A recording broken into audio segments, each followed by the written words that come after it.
Alright, so let's try to see chain rule in action. I prepare these two x's, big x's, to help us to understand what a chain rule is. And you can actually do exactly what I'm doing by like writing a big X on a sheet of paper and just ripping it off. Okay, so having a small thing like this at hand, it's kind of helpful. Another thing I like to do is I just take my thumb and write a big X on my thumbnail, and then use that to cover things to see what's going on. Okay. All right. So what do I mean by that? Well, first I see this, and I see a nested function. 5x cubed plus 2x is nested, right? So what I do is I move this x and I try to cover this entire inside function. And now I look at it and think about what this is. What is it? Well, that is exactly square root of x, and I know what the square root of x is. I differentiate that, square root of x prime. This happens to be one of the frequently appearing ones that you should memorize. It's 1 over 2 square root of x, right? So when you differentiate this, you're going to get, let's see, so f prime would be 1 over square root of x. But wait, we're trying to introduce this x so that we can have some understanding of what's going on, but it's not really x, it's this thing, right? So you uncover that thing and write down its true hidden function in there. That's the inside function. So f prime of x is this. And then whatever that was being covered by x that has to be pulled outside, you have to make a copy of it, and then you differentiate that. And that's going to be 1 over square root of 5x cubed plus 2x. 3 comes down, 3 times 5 is 15, x squared, and 2x differentiates to 2. So that's it, that's how you differentiate this, okay?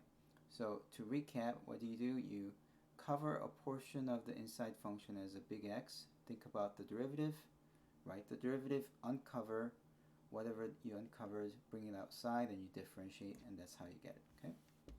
Right, next. Here, this negative x squared is the inside function. We know that because if we cover negative x squared, I'm going to use a small x here, cover it like this, then that's just e to the x, right? So the chain rule, when we apply it here, it's like f prime of x is it's this thing, e to the x, but what is e to the x? E to the x is really negative x squared, right? So we shouldn't be writing down x, but we write down negative x squared. So cover, differentiate, and then uncover. And then after you uncover, the uncovered part should be copied, and you differentiate, and that's equal to negative 2x. So that's the derivative. Right? Oh, by the way, this is just another way to write down f prime of x. This is a Leibniz notation, right? Okay, hopefully that wasn't too bad. Let's do another one. Okay, here's a logarithmic function. Now again, that 7x seems to be small, so let's use the small x. We're going to cover it. Alright, okay. Move it slightly here. Okay, so you have log of x prime. If you differentiate log of x, well, we know the formula that ln of x prime is 1 over x. So if you differentiate log of x, that's 1 over, so ln of x prime is 1 over x. Oh, but that's not x. Don't be fooled, we have to uncover it. That's actually 7x, so we have to put 7x here. And this should be 7x. And that's the uncovered part. But whatever you uncover, that part has yet to be differentiated, right? Just like in the product rule, where if it's not its turn, then you get to, it gets differentiated in the next turn. Just like people lining up to do something, right? Whenever a part of a function doesn't get differentiated, later on in the next stage it has to be differentiated. So 7x, this thing has to be made a copy of, and you have to differentiate. And that's the same thing as 1 over 7x times 7, because derivative of x is 1. Oh, and then 7 cancels, and you end up with 1 over x. Okay. Now, one might ask, why is this derivative the same thing as the derivative log of x? Well, here's another way to differentiate this.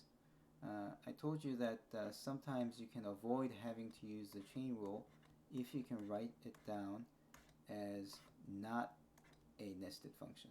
And in fact, that's possible here, because here this is 7 times x, and if you recall, the logarithmic rule says multiplication between two functions can be split into 2 logs. Yeah. So a single log of a product can be split into 2 logs, like this. Okay, addition of 2 logs. And therefore, when you differentiate this, it means you differentiate ln of 7 prime, and then ln of x prime. ln of x prime, I already told you it's 1 over x. Now, don't be fooled by this example here. Log of 7, it looks like a function, but this is a constant, right? It's a number. You can actually plug 7 into a calculator and calculate log of 7 to get something close to 2, right? So it's a number. And a number, being a constant, when you differentiate, it's equal to 0. So that's 0. Log of x is 1 over x, and that's why you get 1 over x. So there will be another way to get this, and what seemed to be pretty mysterious and suspicious now is more clear, right? When you first got this, you might feel a little uneasy that the answer came out to be exactly the same as this guy here. But if two functions are constant apart, then because the constant becomes derivative, constant's derivative is equal to 0, you can end up with the same derivative. So it's possible for two different functions to have the same derivative. Okay, here is something even more challenging. Oh, I should get my x. Okay. I'll need the big X here. Okay, so big X. What's happening? Okay, so I'm going to take this. Oh, that's not enough to cover, so I'm going to extend this. Alright, so that's good. So this big X covers the entire inside function, and now if I differentiate, I know that the derivative is 1 over this big X, but what is that big X? I have to uncover it. Oh, that's 7x cubed minus 5x plus 1, and then you multiply it by the same thing. You have to make a copy. You multiply the copy, and the copy has to be differentiated. And finally, that's x cubed. 3 comes down, 3 times 7 is 21, x squared. X differentiates to 1, and 1 is a constant, so it differentiates to 0. So the top is 1 times this, so it's just this, over 7x cubed minus 5x plus 1.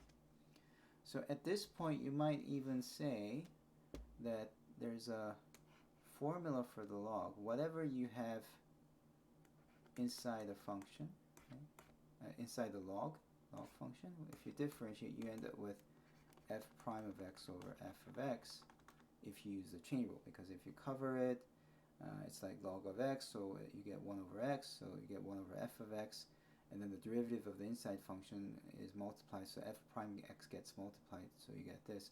So that could be actually memorized as a separate rule if you see it enough times. But unless you're really skilled, try using these x's, cover it, and then you want use that to do the chain rule efficiently.